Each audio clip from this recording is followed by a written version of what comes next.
No, this is not an old image, ladies and gentlemen. This is brand new. Coming at you straight from Summerslam Night 2.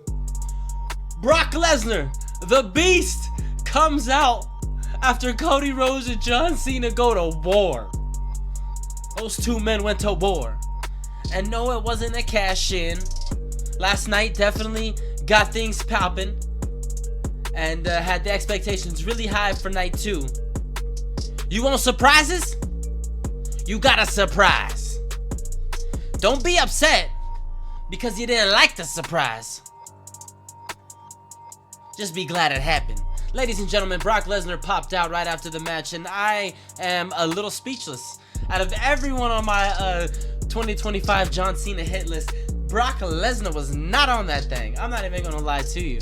I had a lot of other people, but Brock Lesnar was not one of them.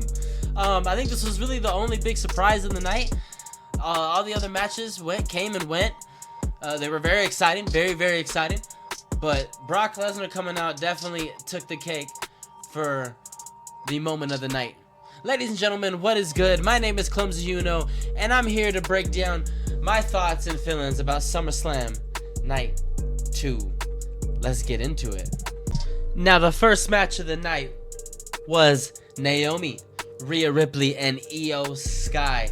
And can I just tell you, I don't know what it was, but I didn't really hear a big pop for Io. I heard it for Rhea, and Naomi actually got a pretty good reaction, but I didn't hear it for Io.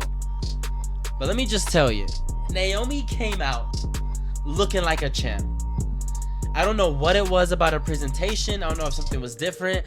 That was her dad walking out there playing the guitar, but she looks like a champion. She looks good. It feels good to have her as the champion. She looks like a heel. She looks comfortable, and she looks like she's having fun. And if she's having fun, I'm having fun. But Io and Rhea together are always good. So no matter what, I think this was going to be a good match regardless. But Naomi just added to the match. She didn't take anything away. She definitely added to the match. Had an amazing pace. Let me tell you, this was a great match. This was an amazing match. Kept me entertained the whole time. These three women put it all on the line, and I was just blown away. Naomi getting added. I mean, Naomi adding to this match between these other two were just. It was just great. I can't put that over enough. I literally wrote that in my notes that I can't put that over enough how good this match was because everything was just good. Now, the one thing I will say about the match was how she went for the sneak pin. I just didn't vibe with that really well. But other than that, like, it was a great match. The finish is what killed it a little bit for me because they had such an amazing, set of sequences and hard-hitting hits and combos, and it flowed so well. I just the pin for it to come out of nowhere like that was just a little unsatisfactory. Next up, we got this car crash of a match. Oh man, the 6-team tag match for the tag titles. Let me tell you, bro, I was looking so forward to this match, and it delivered and more. I mean, we had pretty much the whole Wyatt Six come in and have a moment, have a spot. Everyone else was doing crazy stuff. You got everybody going through tables. I don't know. I could have seen anyone winning this match except for Fraxium. That was the only team I seen that I feel like was like on the outs and I didn't see winning. But any other team I could have definitely seen winning the titles. There was a spot where Joe Gacy missed the ladder and the Street Profits just looked around. And the crowd, you can hear it too. You can hear it. The crowd was like, yo, one more time. Yo, one more time. Yo, Montez Ford went outside, grabbed his fool Joe Gacy, brought him back inside, and they redid the spot, which was honestly just as good. Like, I was glad they missed it because they gave us that spot instead. And then they had a spot where Rey Fenix was jumping on Andrade's shoulders to get to the titles, but they had an amazing table sequence when all four corners pretty much had somebody on a table and they were just doing different moves off a table. Tez went through a table. Axiom gave Dawkins a Spanish fly through a table. This shit was insane. If you go back and watch any match, definitely watch this one. Candice LeRae came out and goes through a table herself. She's climbing up the ladder and then she gets just thrown right off the ladder into a ladder. It was crazy. There was a spot Ciampa is hanging from the titles and he looks like he was gonna get speared like the spot from the original TLC match, and he picks himself up while he's on these titles and hangs upside down like he's freaking Spider-Man up there, yo. It was insane. But he gets out. Uncle Howdy comes in. Rowan came in. It was just a mess. It was just a mess. But the White Six retain, and like I said, I could have seen any one of these teams winning, so them winning really didn't surprise me. I just wonder what they're doing with them next. Like, I wonder where this is gonna lead. Like, what's this gonna lead to?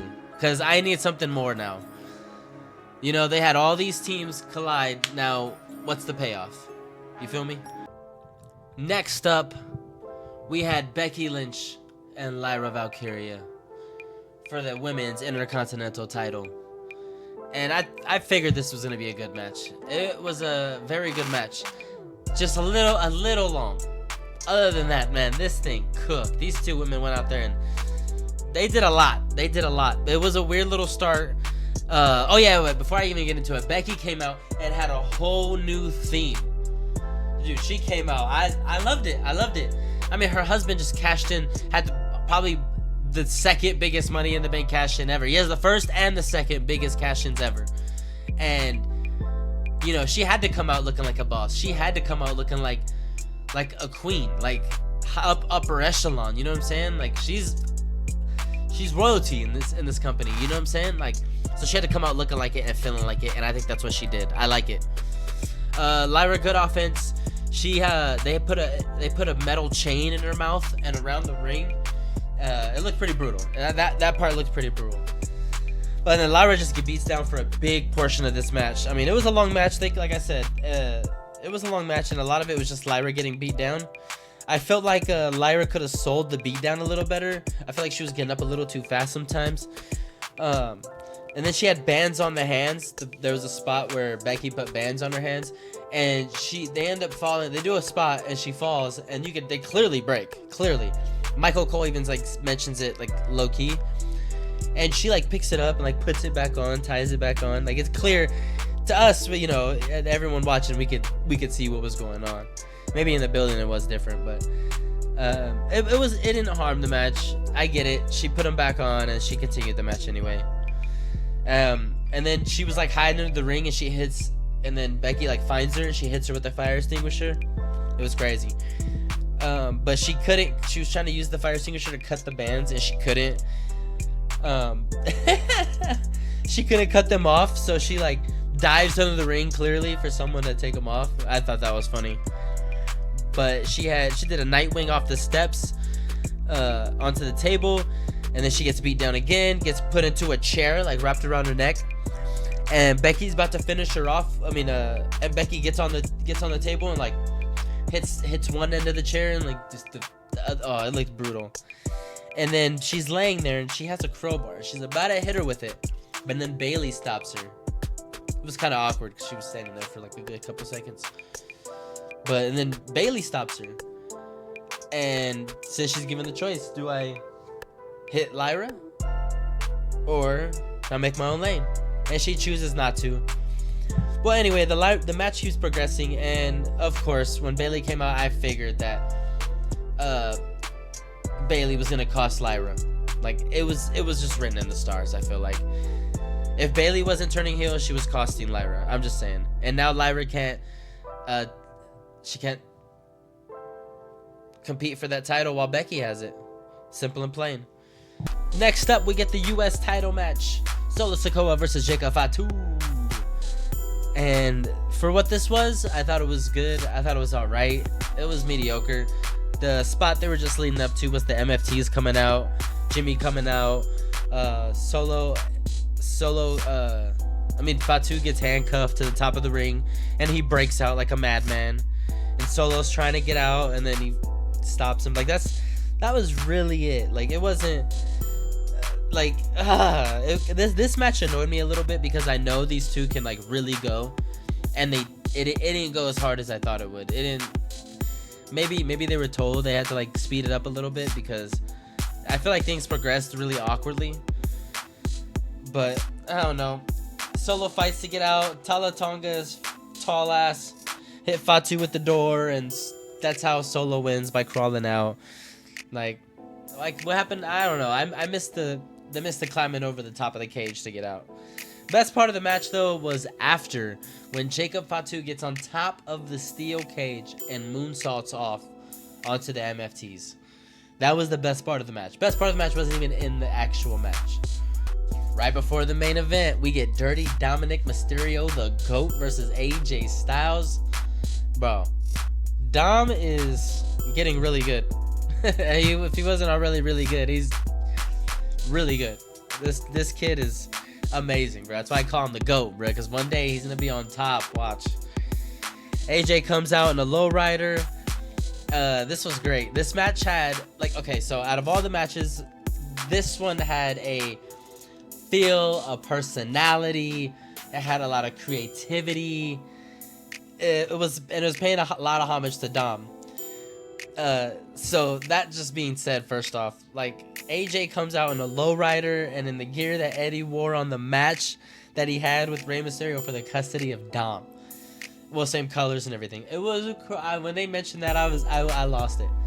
I was like, this is amazing, dude. AJ Styles, I think, is just having the best time of his life right now. But Dom gets beat down early. They had a good back and forth. Dom distracts the ref and grabs a chair. And this was the best part of the match. The best part of the match is when he grabs a chair, right?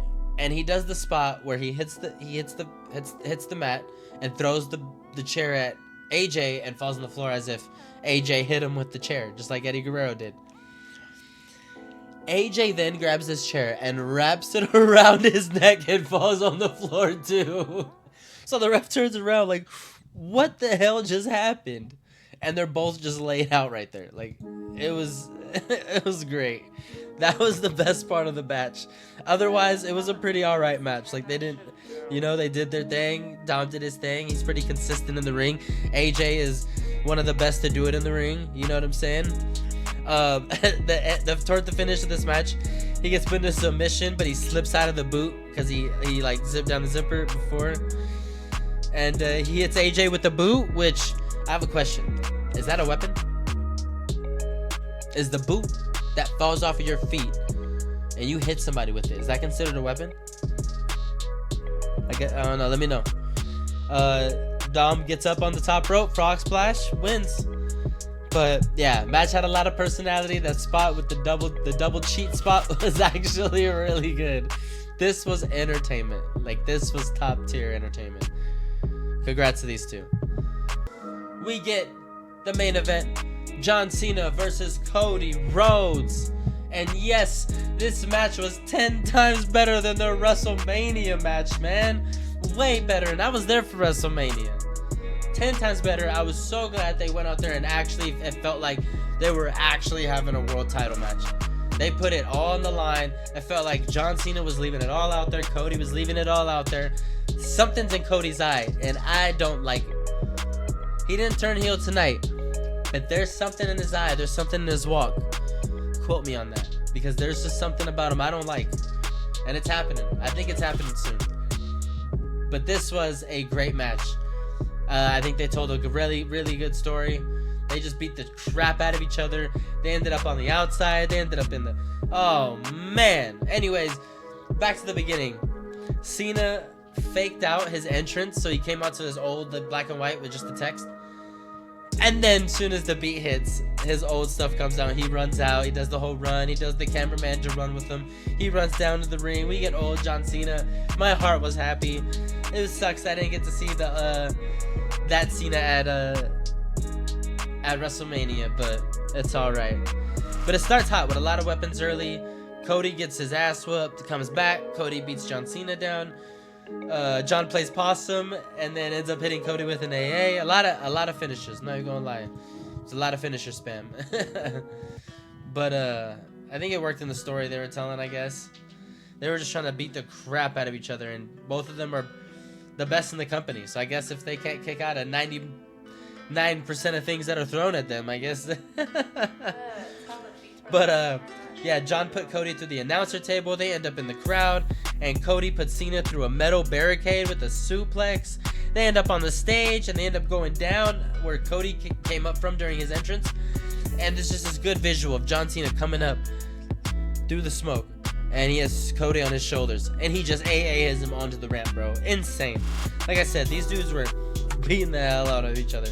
Cody hit Cena with the metal pole from the turnbuckle, and he actually got booed. He was getting a lot of boos. But I think everybody's heart was pounding. They were trying to figure out what was going to happen. If somebody was going to pop out, this was the time. And nothing happened. It didn't happen for a while. You know, the match ended. Cody won. I think people were happy. He got his fireworks. But everyone was just wondering, like, okay, what now? Like, Cody didn't turn heel. There was no big after angle with those two. So what's going on? What is going on? And then it happened. And then it happened. Ladies and gentlemen, this man's music hits, that guitar riff happens, and this man pops out. And I was losing it. Like I said, if you were to tell me that Brock Lesnar, was on John Cena's 2025 hit list, I wouldn't believe you. If you were to tell me that at the beginning of the year, hey, John Cena before the year is over is gonna fight Brock Lesnar in his retirement tour, I would tell you you're lying, straight up. Because this is unbelievable. I did not know that. There was no inkling of it. Everyone was thinking that The Rock was going to come out. But I got to give it to him. That was one hell of a surprise. They were going this way, and they ended up going this way. But the look on John Cena's face, I don't know if he knew that Brock Lesnar was coming back. Because the way his music hit, and John Cena just like looks around, I don't know. John Cena looked confused. I don't know if he really knew that Brock Lesnar was coming back. But I guess we'll see where this leads. Out of the two nights, I definitely think this was the stronger night in general. Night one had the cash in, so it's automatically going to be up here. But I think consistently, I think night two took it. Just by a smidge, though. Not by a lot. Consider like, comment, subscribing. I'm Clumsy Uno, and I'll see y'all later. Peace.